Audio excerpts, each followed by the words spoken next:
Okay, well, this kind of goes against what I said in one of my other videos. I don't like being on camera, but I think for this video I kind of have to be. This isn't really a layout update video because, like I said in the previous videos, I'm not up here a whole lot to actually work on the railroad and build it, as much as I would love to be up here and work on it. Lost my train of thought. No, this video is going to be more me talking about some of the other things. It's going to be a little weird because I'm going to talk about some stuff, some rolling stock, some locomotives, some other things, control, things that I like, things that I would recommend for people. Then after that, I'm going to cut to some video. I actually did some operation last night, and I actually did operation. I mean, switch list and everything kind of operation. Real simple stuff, I'll get into that in a minute. But one of the things that I did, and I thought about doing it right as I hit the record button, I thought about actually narrating what I was doing. And then I thought, nah, I don't like doing that. I don't like narrating operations, simply because whenever I turn the camera on and I point it at a model train, you know, I want to record it from the point of view of a rail fan, of a foamer, somebody sitting on the side of the tracks.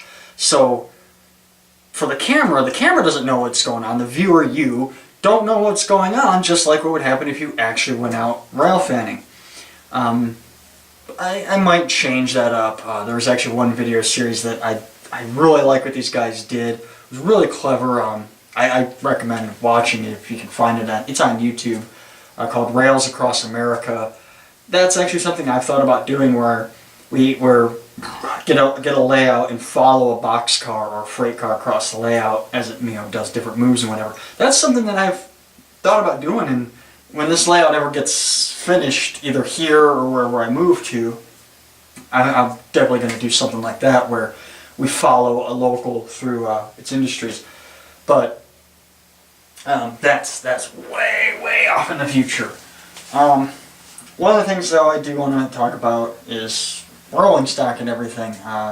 That's kind of the first topic I want to cover here. You'll notice that I have rolling stock from different eras, different railroads, maybe railroads that didn't even run in Michigan. And yeah, not really prototypical. I mean, there's a blue Montana Rail Link boxcar here. You probably would never see that car on this railroad.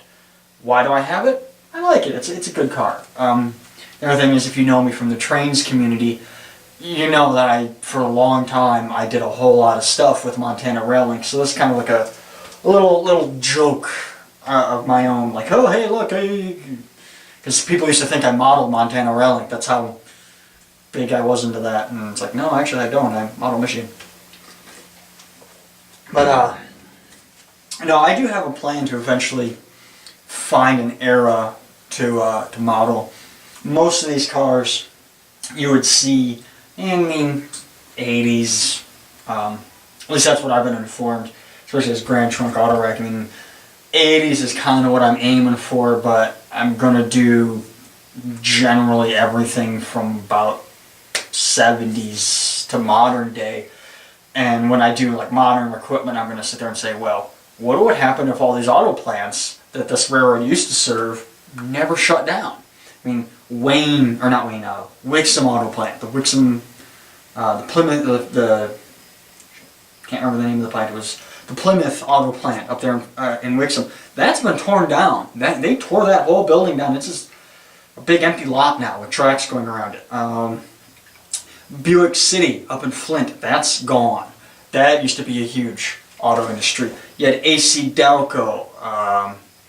They did like spark plugs and other automotive parts. There's a GM plant up near the Atwater yard, or not Atwater, but not Atwater either. It's Atwood, but up in Grand Blanc. There are plants everywhere all along this road. And now it's, well, they're shipping grain, or they're taking cars up to Saginaw. That's about it. There's really no industries on the current railroad. I mean, you still got Delta Tube in Holly, which I do believe.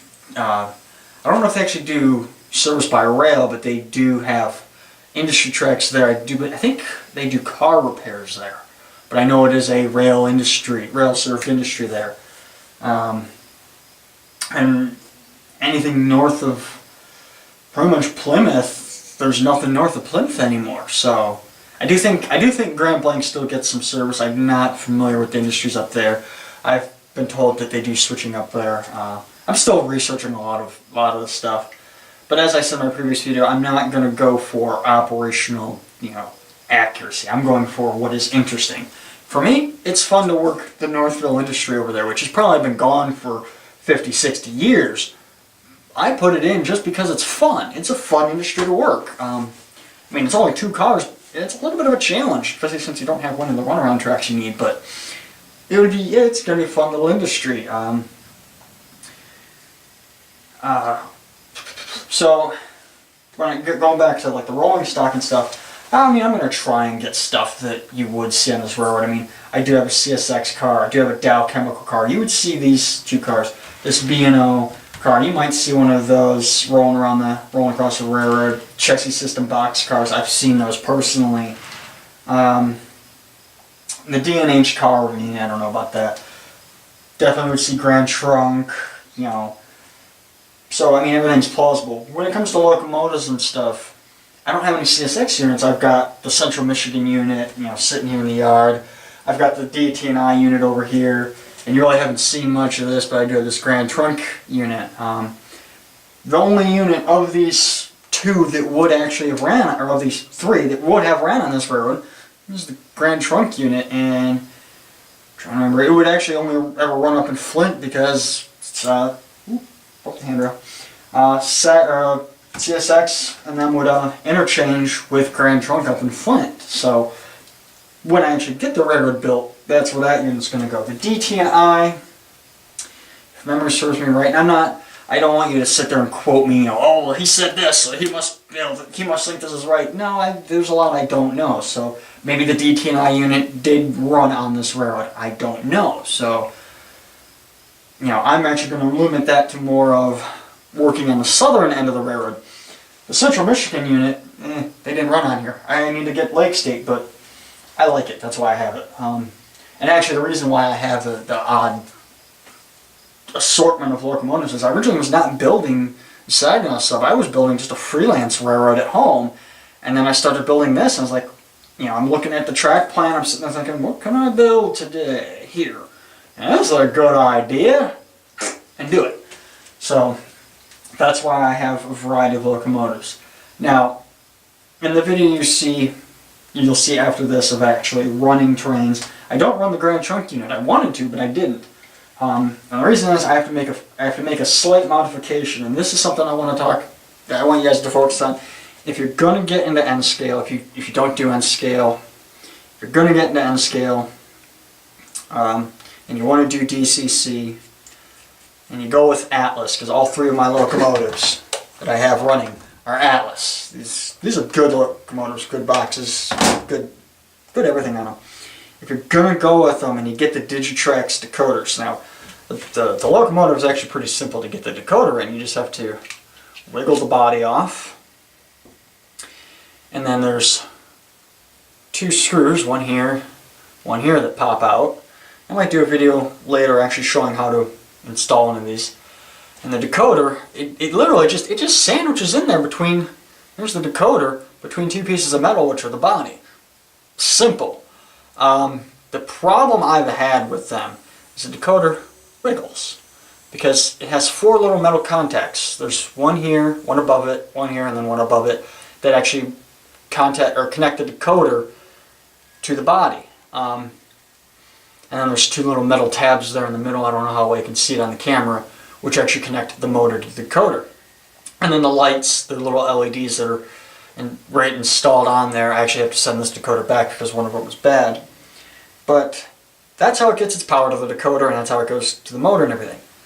Simple, right? Well, that's actually a stupid system, because the groove for the decoder is thinner, or the groove for the decoder in the frame is wider. There's more space in there than the decoder is thick. So the decoder can wiggle around and actually lose contact there. You lose power. It's equivalent of shutting the power off to the track, basically. To fix that, I haven't done that on this one. To fix that, all I did is I pulled the decoder out, and I did it I did it on this locomotive, on the Central Michigan 8905. Works beautifully. But all I did is I put a touch of solder, just enough to make the little metal tabs on the decoder just a little bit thicker, so when they sandwich in there, the decoder doesn't wiggle.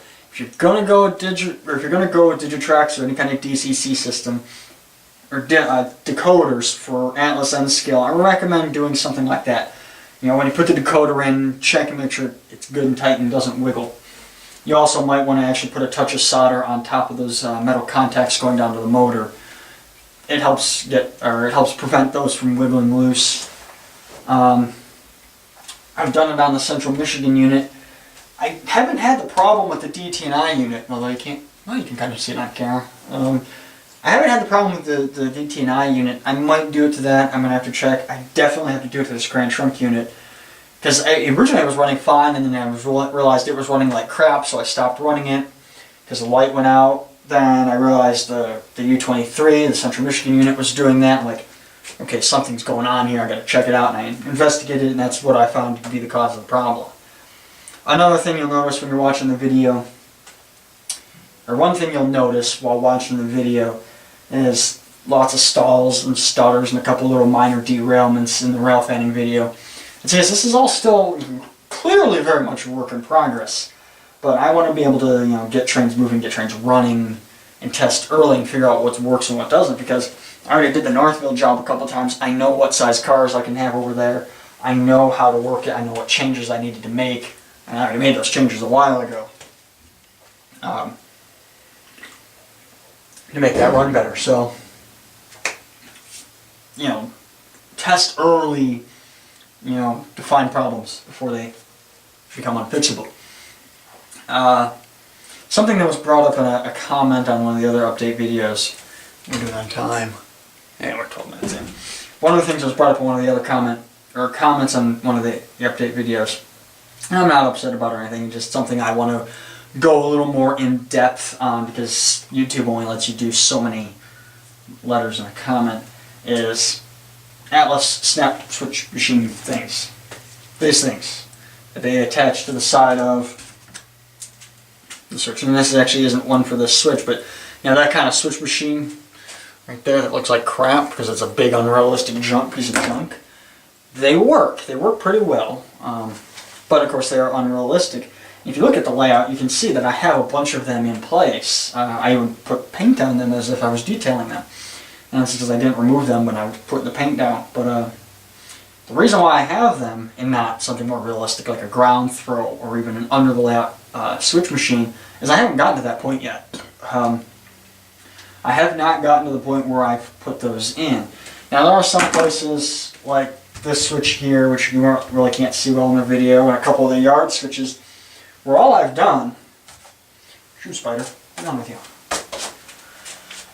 is taken one of these little pins here, don't know how well you can see that, but, and put it in at about a 70, 80 degree angle like this, so that way the head sits right in part of the switch, the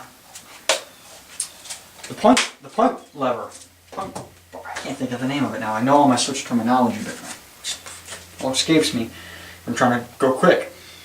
But it hooks right into this little notch there, so that way it acts like a spring holding the switch in place. And then if I throw the switch, because the way Atlas did the notches on this, you just push the points over, and it actually pops over a little elevated bit of the turnout throw bar there, and it acts like something you'd see in there's a Pico, right? Like in a Pico spring switch. This is a Pico curved switch.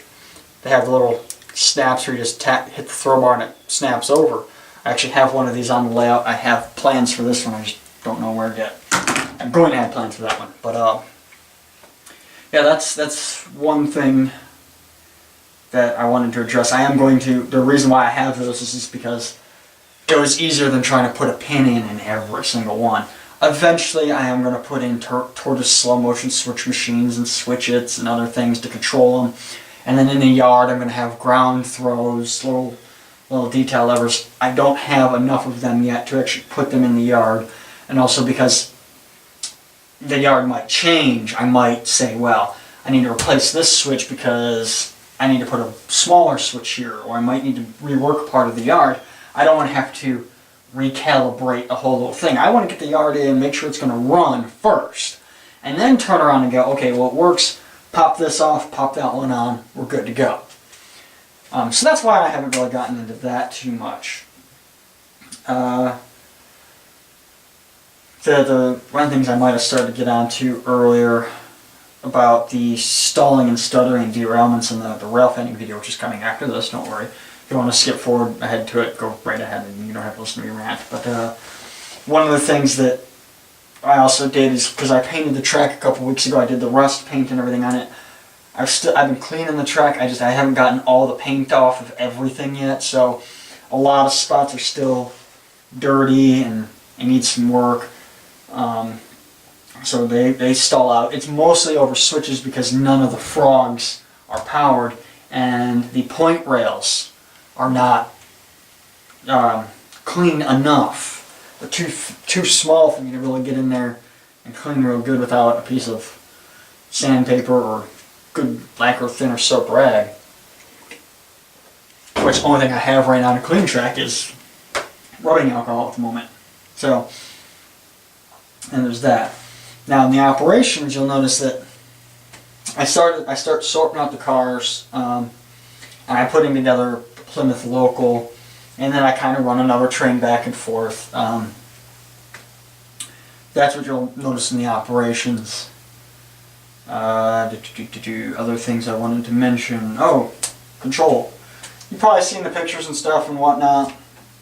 I'm using NCE as my control, as my DCC system. This is actually a power cab. I do eventually intend to upgrade and either get the smart booster for the power cab, or just flat out go up and buy a command station.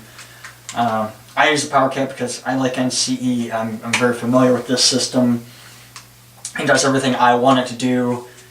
I've been to a lot of model railroads, and of them, I've used NCE and Digitrax. I like the NCE better than the Digitrax, so suck it, Digitrax. Yeah, I said it. I'm not a fan of Digitrax.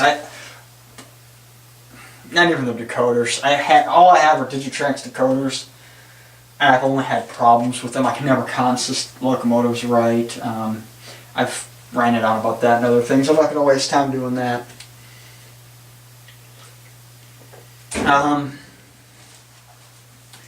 One other thing. I had a quote-unquote, or I did a test last weekend, shortly after recording that one video. I had my buddy he has a cabin up here as well. His cabin's actually about a 45-minute drive north of here. He came over and he checked out the layout, and he approved. He said, hey, it's a good layout. One of the things I wanted to test though, and it was something that I've always been curious about, and something that whenever you're building a layout you should always have take into consideration, is space, or room. And not just how much room do you have to put a layout, but how much room do you have to put people. I've been to a model area where there wasn't enough room in one of the yard areas for 2 people. There was enough room for 1 person. And then there was one spot where there really wasn't even a room for 1 person to work a yard. So one of the things I thought about when I was putting in the Wayne area, which you can't see because the camera is sitting on top of the diamond, where the diamond will be. I haven't done any work down there yet. But I made enough room, I left enough room here that I figured 1 person could stand here. And I was like, well, all the yards are going to be right along this wall. So 3 people have to stand here.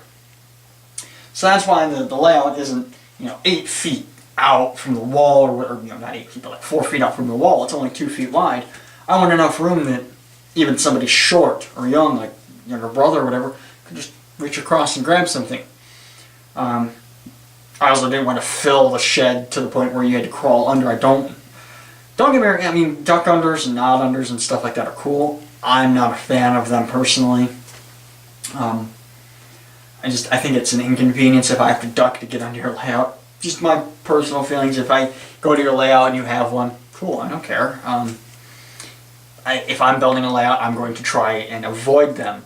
Mostly because I've gone to layouts where there are older people who maybe have a harder time getting under those kind of things. So that's why I didn't want to do any duck unders or anything like that.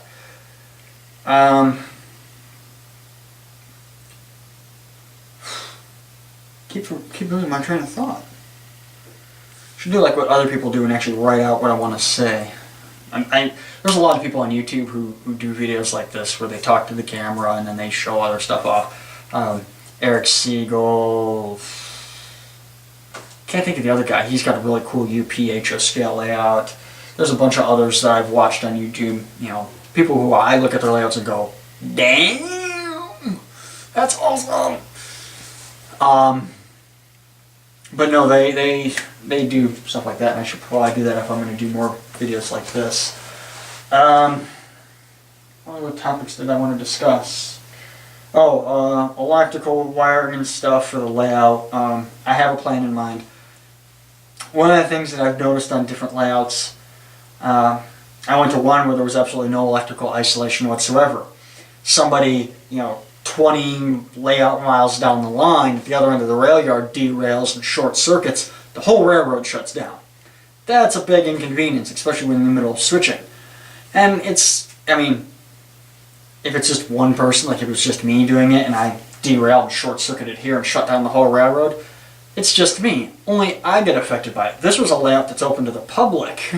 It's a public display layout, so I'm going along and people are like, "Oh, look at that train's really cool." And then somebody over there derails and all of a sudden everything shuts down. Well, not only am I affected because their train killed my train, but now all the people who are watching go, "Uh-oh, it broke." Bummer to them. So I do have plans to do electrical isolation. Each level, the main lines are going to be individually isolated. So if you're on the main line on the Plymouth level and you derail, you won't shut down the power on the main line on the other two levels. You also won't shut down the power to any of the yards or most of the industries. For example, for Plymouth Yard is on its own, is isolated. Now I don't have power shields or anything in, but I do have all the wiring in right now, where all I have to do is get the power shield, put it in, remove 2 wires, hook them up over here, and add 2 wires, and it's good to go. I keep saying a lot, and I know I took a speech class on that, so I'm not supposed to do that anymore. But no, so like Plymouth Yard is isolated. I can cut 2 wires and you can't run anything in Plymouth Yard. Also, the repair and the rip track here and the team track here, where these 2 cars are at, that is isolated on its own. Wayne, I've already got the isolated rail joints in for that. Look. Only industry tracks that I don't have isolated right now are Northville. There's only 2 tracks. I didn't think there's any point to isolate them.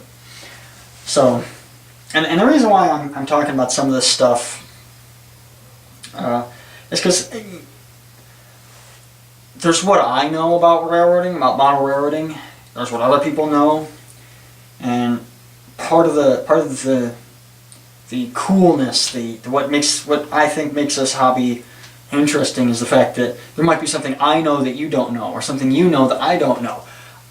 And the information sharing, and that's what these videos are about. It's not just me showing off what I'm doing, it's me showing off different techniques that I know that maybe you don't know, or maybe I show how to do something here operation wise, or put in a piece of track or whatever that I know how to do, and you say, "No, you do it that way, but you could do it this way so much better." So that's kind of my reasoning behind doing these videos, is I want to show off what I know to you and hope that there's a transfer of information and knowledge there. And how are we doing on time? 25 minutes so far. This is going to be a long video. I have to edit that tonight.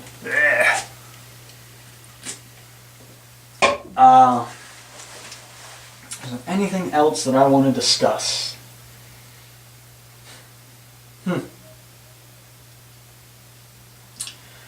what's going to happen is I'm going to hit the record button and go, "Alright, done with that video. Oh wait, I could have talked about this, I could have talked about that."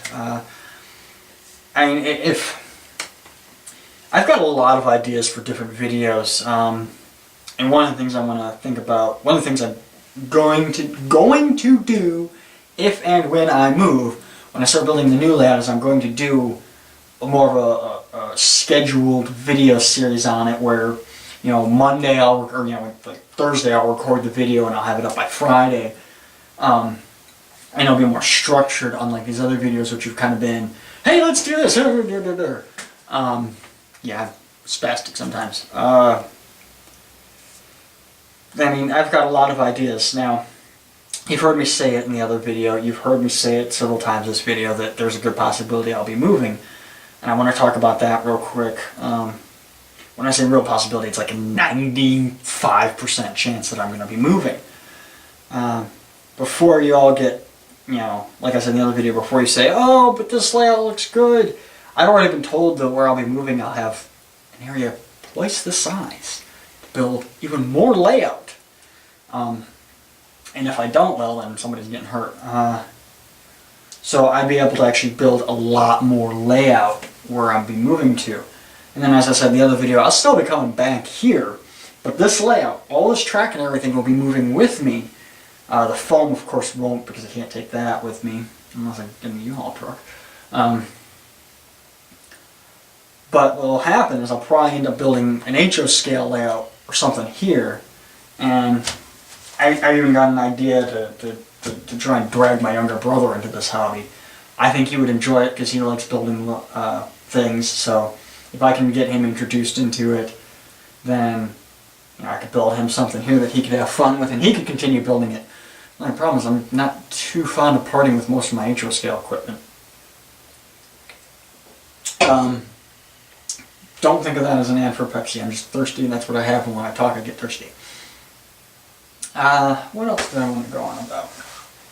I knew there was other stuff.